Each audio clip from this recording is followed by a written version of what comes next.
Happening now. Today is the day Jordan Hall was supposed to walk the stage and graduate with honors from the Academy of Creative Education. But last Tuesday night, in an apparent random attack, she was shot on Northeast Loop 410 near Harry Wurzbach. Eyewitness News reporter Sue Kalberg talked with Jordan's mom, who's determined to see her daughter recover and to see justice. They call it pomp and circumstance, but this circumstance is tragic. Before the gowns and the glory, there was this.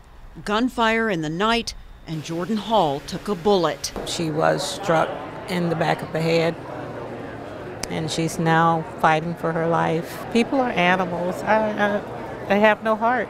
It's terrible. Today was the day that we were supposed to celebrate her. Jordan's family came to stand in her place. She cannot be here, but she's with us in spirit. Jordan Hall. Is your daughter one tough girl? She is. She's fighting. Is your presence here a message to whoever did this? Yes, it is. What is the message? We're here and we're not going away, and we want justice. There's a fund to help with Jordan's recovery. Friends have been generous. They have been wonderful. People praying around the clock, nonstop. Prayers, healing, justice.